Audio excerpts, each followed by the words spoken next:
homemade yogurt လုပ်နေတယ်အတီးအမတယောက်တင်ပေးဘူးတာတော့ no ဂျိုးတဲ့အငွေလေးဆဆထားတဲ့အထိဂျိုးတဲ့အဲ့တော့ခု no ဂျိုးနေပါတယ်အဲ့လိုဖြည်းဖြည်းတောက်လျှောက်တော့မှုရင်နေရမဟုတ်လို့ရှင်အိုးကအောက်မှာနည်းနည်းလေးကတ်လာတယ်ဒါပေမဲ့အကြာကြီးတော့မဟုတ်ဘူးအငွေလေးထတဲ့အထီလောက်ဆို4 မိနစ်5 မိနစ်ပေါ့လွန်ရောကျော်အခုဆိုအဲ့လိုအငွေလေးထလာပြီဒါကတော့ဒိန်ညင်2စွန်း3စွန်းထည့်ရမယ်တဲ့ကိုကတော့ရှိတာအကုန်ထည့်လိုက်တော့မှာကွယ်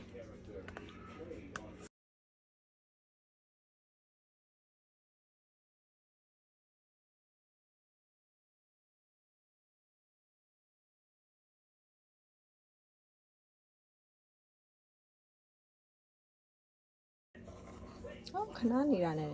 အခဲလေးတွေတော့နေရတယ်အခဲလေးလိုက်လာပါပြီ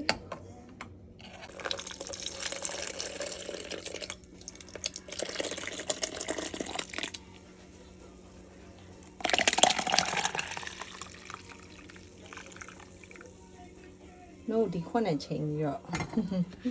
တည်ထားတာအဲ့တော့ easy ပဲ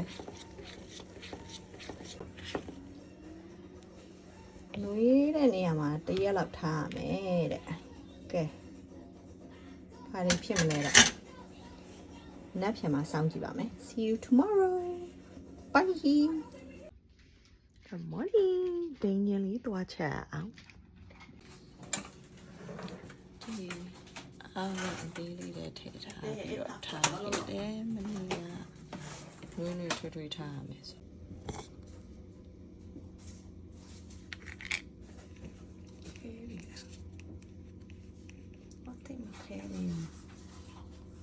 ဘနိုင်လေးတက်လာပြီနည်းနည်းရှိမခဲသေးဘူးထားအောင်စောင်းလို့ဆိုတော့နည်းနည်းပို့ချရတယ်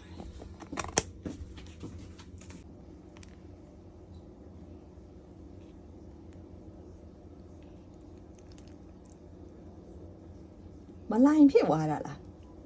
အဲ့ဘာဖြစ်သွားလဲသိရင်ပြောကြပါအောင်ဂလိုတွေဖြစ်သွားတယ်